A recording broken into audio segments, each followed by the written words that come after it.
Hi my dear friends, നിങ്ങൾക്ക് English ഭാഷ സ്വായത്തമാക്കണമെങ്കിൽ അതിനൊരു മെത്തേഡുണ്ട്. ഞാൻ നടപ്പിൽ വരുത്തി വിജയിച്ച ഒരു മെത്തേഡ്. എൻ്റെ മെത്തേഡിൻ്റെ പ്രത്യേകത എന്ന് വെച്ച് കഴിഞ്ഞാൽ, ഞാൻ പഠിക്കുന്ന കാലത്ത് പഠിക്കാൻ വളരെ മോശമായിരുന്നു.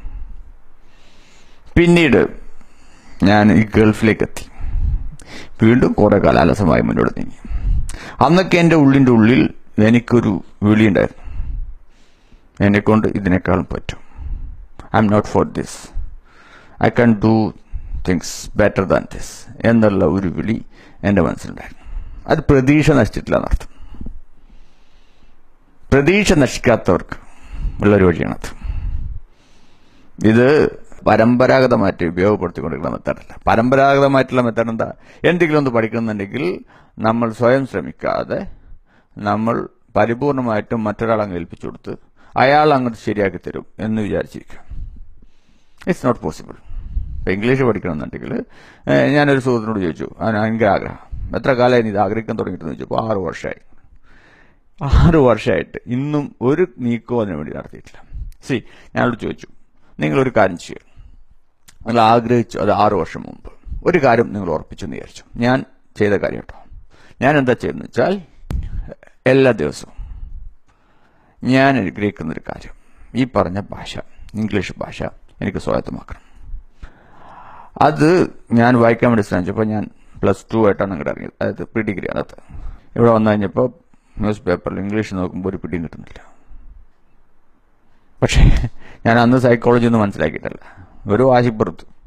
പക്ഷെ സൈക്കോളജി ഇന്നാണ് എനിക്കത് മനസ്സിലാവണം.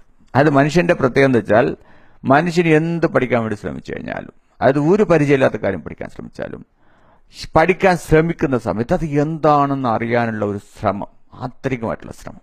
ഇതിന്റെ രസം എന്താ വെച്ചാൽ, നമ്മൾ പഠിക്കുന്ന സമയത്തല്ല ഈ ശ്രമം പൂർത്തീകരിക്കപ്പെടുന്നില്ല, നമ്മൾ ഉറങ്ങുന്ന സമയത്ത്.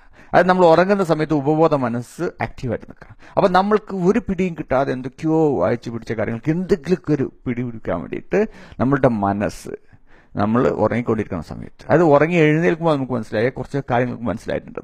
ഇതിന്റെ രസം എന്താ വെച്ചാൽ, നമ്മൾ മലയാളം പഠിച്ചു. എങ്ങനെ മലയാളം പഠിച്ചു? ഏതെങ്കിലും കോഴ്സിന് പോയിട്ടാണോ? അല്ല, നമ്മൾ അറിയാതെ പഠിച്ചു. ഇതുപോലെ അറിയാതെ പഠിക്കാനുള്ള ശേഷിയിട്ട് ഈ ഇംഗ്ലീഷ് ഭാഷയെ നമുക്ക് അങ്ങനെ പഠിക്കാൻ പറ്റും. ഈ പലരും പറഞ്ഞിട്ടുണ്ട്, എനിക്ക് തമിഴ് അറിയാം അല്ലെങ്കിൽ ഹിന്ദി അറിയാം. ഇങ്ങനെ പഠിച്ചു എന്ന് വെച്ചാൽ, അത് സിനിമ ഒക്കെ കണ്ട് കുറേ അങ്ങനെ പഠിച്ചു. അതേസമയം ഇംഗ്ലീഷ് പറ്റില്ല. This is the problem. First നമുക്ക് വേണ്ടത് ബിലീഫാണ്. മറ്റേതൊരു ഭാഷയും പോലെ ഒരു ഭാഷയാണ് ഇംഗ്ലീഷും.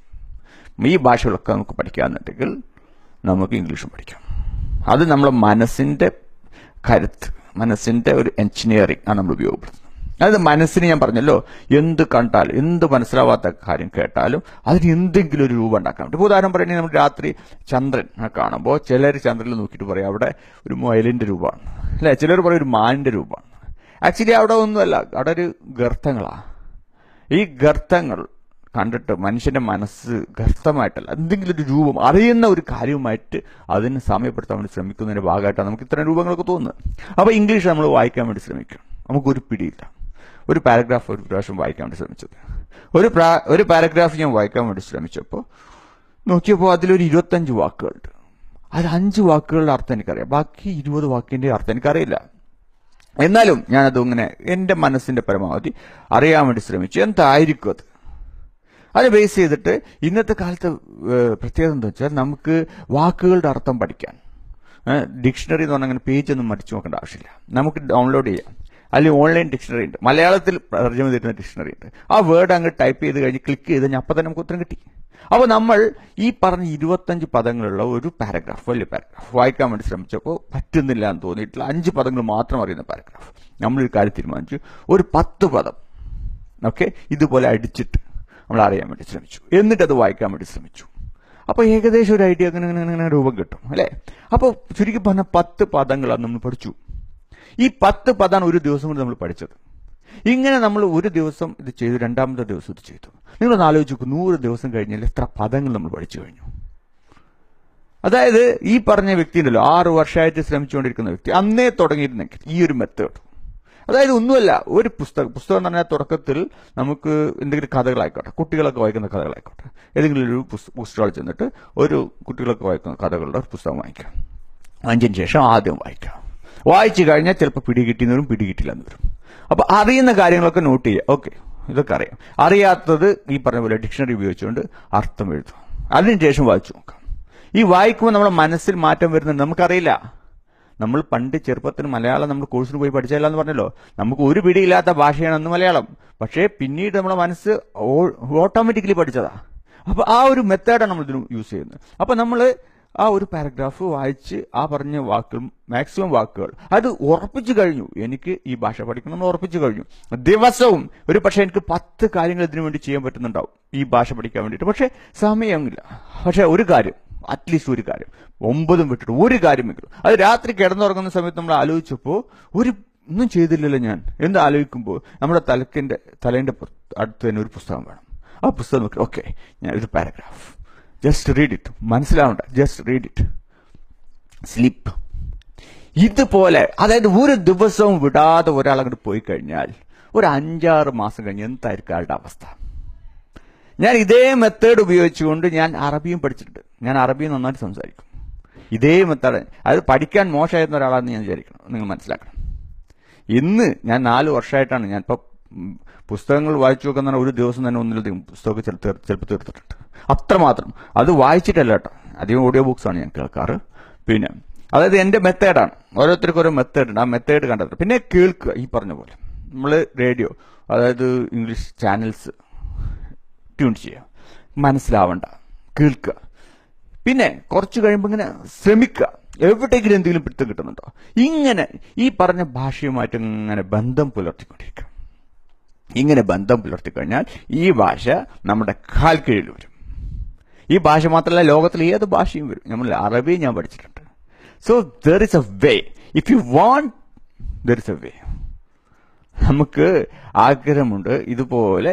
അല്ലെങ്കിൽ എന്താവുക, 1 വർഷം കഴിയും, 2 വർഷം കഴിയും. ഇതുപോലെ എൻ്റെ സുഹൃത്ത് പറഞ്ഞാൽ 6 വർഷം കഴിഞ്ഞാൽ ഇതേ പല്ലവി തന്നെ, ഞാനൊരു കോഴ്സിന് പോകണം. ഈ കോഴ്സിന് പോയി കഴിഞ്ഞാൽ എല്ലാവർക്കും ഈ കോഴ്സ് അല്ല വേണ്ടത്. നിങ്ങൾക്കറിയാലോ, അറബി വീട്ടിലൊക്കെ ജോലി ചെയ്യുന്ന ആൾക്കാർ അറബി പഠിക്കാറുണ്ട്. അല്ലെങ്കിൽ ഗൾഫിൽ വന്ന മിക്ക ആളുകളും ഹിന്ദി സംസാരിക്കാറുണ്ട്. ഇതൊന്നും ഒരു കോഴ്സിനും പോയിട്ടല്ല, ആ ഭാഷയുമായിട്ട് അടുത്ത് ഇടപഴകാനുള്ള അവസരം വന്നുകൊണ്ട് അവർ താനേ പഠിച്ചതാണ്. അതുപോലെ ഇംഗ്ലീഷും താനെ പഠിക്കും. ഇന്ന് തന്നെ പോവുക, ഒരു ബുക്ക് സ്റ്റോൾ ചെല്ലുക, എന്നിട്ട് ബുക്ക് സ്റ്റോൾ ചെന്നിട്ട് പുസ്തകം വാങ്ങിക്കുക. ഈ പറഞ്ഞ പോലെ ഡെയിലി എന്തെങ്കിലും ഒരു കാര്യം ഈ ഭാഷയോട് അടുക്കുന്ന രീതിയിൽ ചെയ്യാതെ ഞാൻ ഉറങ്ങില്ല എന്ന് ഇന്ന് തന്നെ ശപഥം ചെയ്യാം.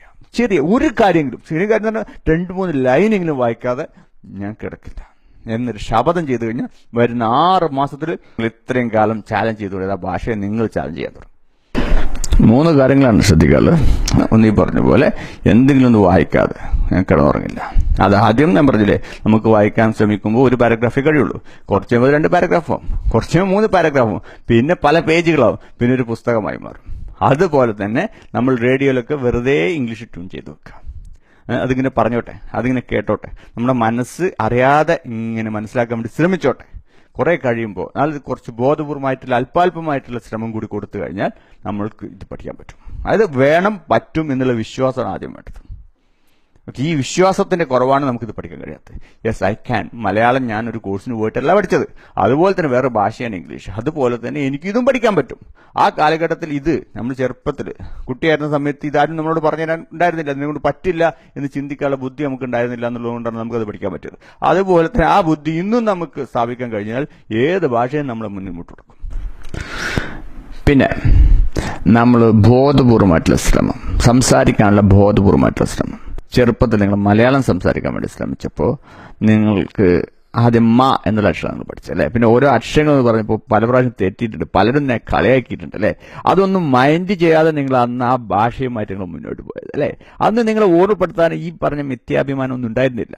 ആ മിഥ്യാഭിമാനമൊക്കെ കളഞ്ഞിട്ട് ഇത് പഠിക്കാനുള്ളതാണ്. കാലാകാലം ഇതിങ്ങനെ പറയാതെ പേടിച്ച് പോയിട്ട് ഞാൻ ആഗ്രഹിച്ച കാര്യങ്ങളൊന്നും എനിക്ക് ചെയ്യാൻ പറ്റാണ്ട് ജീവിച്ചിട്ട് ഒരു കാര്യമില്ലെന്ന് മനസ്സിലാക്കിയിട്ട് ഇതിൽ വേണമെന്നുണ്ടെങ്കിൽ ആ ഒരു കൗതുകമുള്ള, ആ ജിജ്ഞാസയുള്ള ആ കാലഘട്ടത്തിൽ നിന്ന് തിരിച്ചു പോയിട്ട് നിങ്ങൾ വീണ്ടും പരാജയപ്പെടാൻ തയ്യാറെക്കൊണ്ട് സംസാരിക്കാം. മറ്റുള്ളവരുടെ കളിയാക്കിയാലും വേണ്ടി സംസാരിക്കുക. എന്നിട്ട് ഫീഡ്ബാക്ക് എടുക്കുക.